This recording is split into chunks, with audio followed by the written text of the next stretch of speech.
Erev Torah Batay. Today I posted something which a lot of people are interested to know about a little bit more. So there's a Gemara in Masechet Yomah, Chav Gimel Amud Bet. It says over there like this, Kol Tamid Chacham, She'eno Noken Benoter, Kenachash Eno Tamid Chacham. You know what this means? If a Tamid Chacham doesn't take revenge, you know what's revenge? Nekama, right? Noken Benoter. Like a nachash, like a snake, snake is very vengeful, right?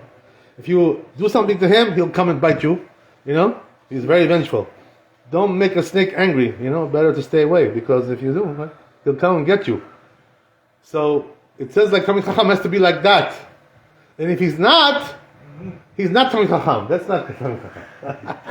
So, people are asking me, wait a minute, Rabbi, what are you talking about? This sounds like something strange. Why? Because, first of all, good question, right? That it says in the Torah, in Vaikra, that what? A person should not take lo titor velo tinkom, right? You're not supposed to take revenge.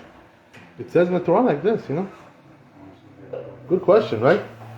You're not supposed to take revenge on your fellow Jew, If he did something to you, you're going to do something back to him. It says lo tinkom. It says in the pasuk like this. So how does it say Tamid Chacham should be like this? Nokem benoter, like nachash. What does it mean like this? What is the meaning of that? So the Gemara asked this question, over there in Masechet Yomah. It says they asked this question. So you know what the answer is? The Gemara says that pasuk is talking about something else. This is talking about something else. What's the difference? The difference is that this is talking about in financial issues. When it comes to mamonot, money. So when it comes to mamonot, money, the Torah says, don't take revenge on your fellow Jew. What does that mean? So say the Gemara says, like the example. What's the example? Let's say, right? I came to, I came to my friend, right? And I told him, I said, listen, can you lend me some money? $100 I need. I'll give you back tomorrow, right? So he tells me, no, I'm sorry, I don't have $100. I'm sorry, I can't lend you. So he didn't give me, right? Whatever, And then, right, he comes to me tomorrow, the next day, right? And he asks me, can I borrow from you? And I tell him, just like you didn't lend me, I won't lend you also. But this is revenge, nekima. You know what I mean? So this you're not allowed to do. You cannot say like this to your fellow Jew, just like you didn't give me the money, I also won't give you the money. This is not good, right? If a person does this, he's transgressing the words of the Torah. Understand? So this is not allowed to do. But here we're not talking about that. So what is it talking about? What is it talking about? The Tamid Chacham is supposed to take revenge. Like this, like a snake, like a nakash. So you know what the answer is? The answer is, says the Gemara, it's talking about that somebody came, and said bizayon, some disgraceful words about the Chacham, embarrassed him, Busha. They made him busha in front of everybody, like this, in front of the tzibur. 10 people. Minyan? We have minyan, right? We have minyan. Yeah, like that, right? That's what I'm talking about. So regarding that, Tamid Chacham is not supposed to forgive him. If somebody does this. He's supposed to take revenge on him like a snake. So what does this mean? So there's different interpretations of this, but the halacha says like this, that the Tamid Chacham should not forgive him, if he comes and disgraces him in public. Why? Why not? What's the reason why? Because if the Tamid Chacham does that, this is, when you insult the Tamid Chacham, you're insulting HaKadosh Baruch Hu. He's working for, who's the boss? He's the boss of the Tamid Chacham. So when you insult him, you're insulting him. That's why he's not supposed to forgive you. This is the thing. It's not his own personal kavod. It's the kavod of Hashem. And this is the reason why he's not supposed to forgive you. So what is he supposed to do?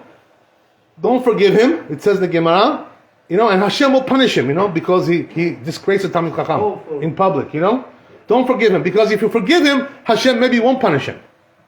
Don't forgive him. That's what it says. Understand?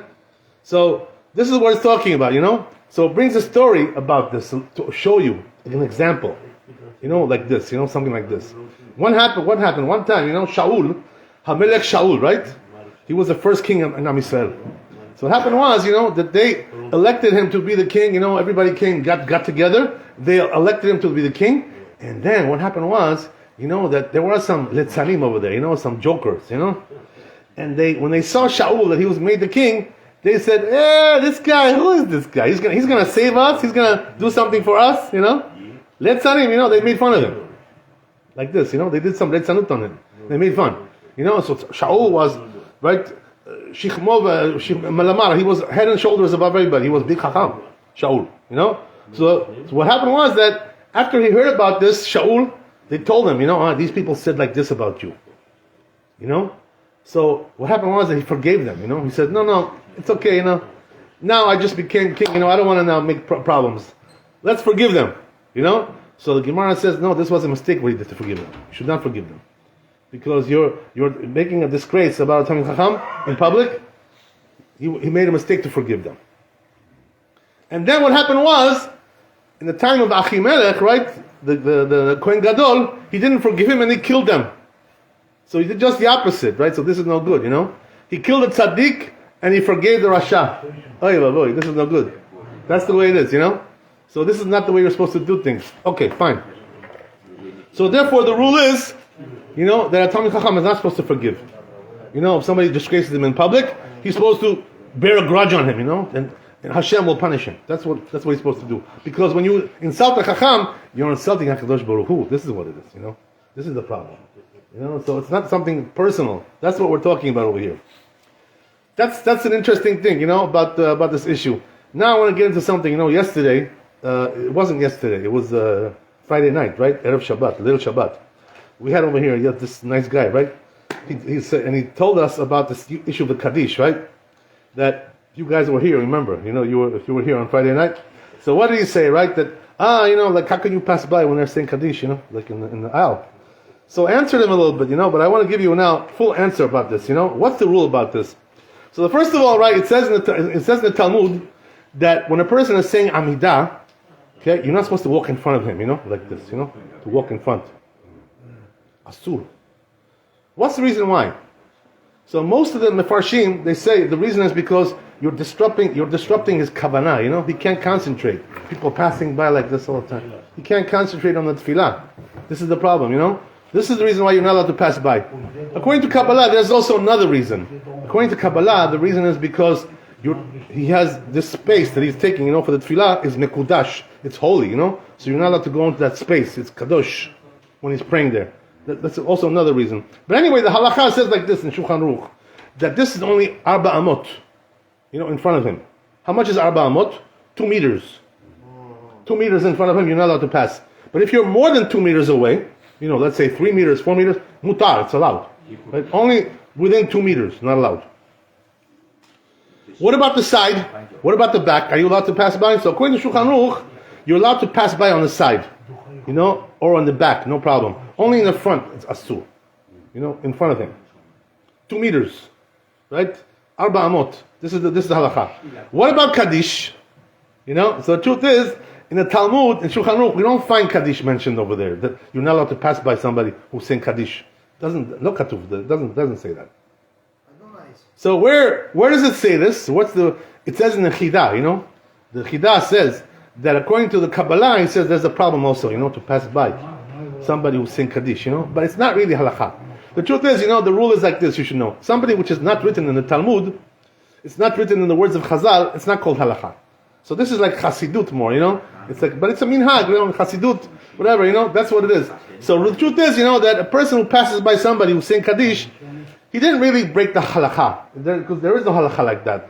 But it's like Hasidut, minhag, something like this, But the truth is, as we said, that even if a person is saying Amida, right, you can pass by on the side, or in the back, no problem, right? So therefore, if a person is praying over there, Amida, right, or he's saying over there, right, or he's saying Kaddish, whatever, right?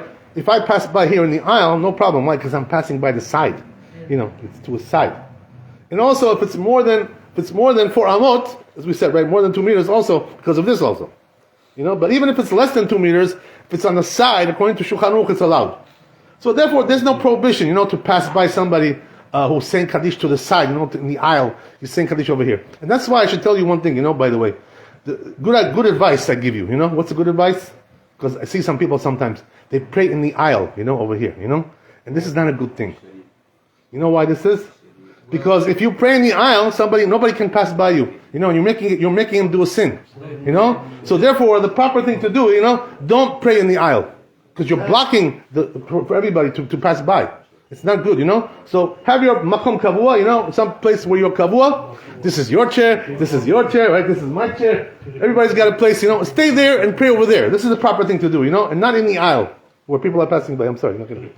There is a reason why they sometimes do that, because there is no 3 steps you can take inside. Right, yes, I understand that. I got it. I got you, you know? I got that. But the thing is that the truth is, you know, that even though that's true what you're saying, you know, but there's a way to do it, like, you know, on the side like this, you know, there's a way. But this is better anyway, you know, to do this is better than to stand in the aisle, because then you're causing somebody to sin, you know, and this is much more important, it's more heavy, you know, heavy duty, you know. So this, therefore, not a good idea. And all the rabbis say this, by the way, poskim, you know, don't pray in the aisle. It's not a good idea, because you're blocking, you know, nobody can walk there, nobody can come close to you. You're making problems for everybody, you know. So everybody has his own place, Baruch Hashem, and everything is good. Baruch Adonai le'olam, amen ve'amen. Mechila. Yes, go ahead. Let's say I came late. Yeah. And they already pray in Amida. When can I start to respond to Nagisha?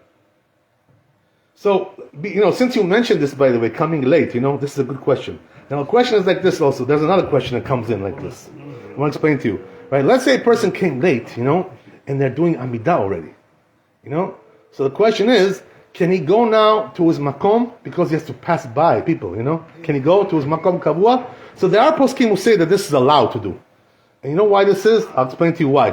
Because they say, you know, that there's a rule like this in Talmud. Mitzvat aseh, you know, pushes aside mitzvat lo taseh, if there's a contradiction between them. So it's aseh to go to your place, you know, to make a makom kavua, and lo taseh is to go in front of somebody, you know. So because of that, you're allowed to do aseh to break the lo taseh, because you want to go to your makom kavua. So some say it's allowed, some say it's not allowed. So whoever does this, you know, he has what to rely on. Yeshua might smoke. Some say, what was your question again one more time? If he came late. If I came late, yeah. And people already prayed Amida, they already came to Nagisha. When okay. can I stop my prayer? If I'm in the middle of Amida.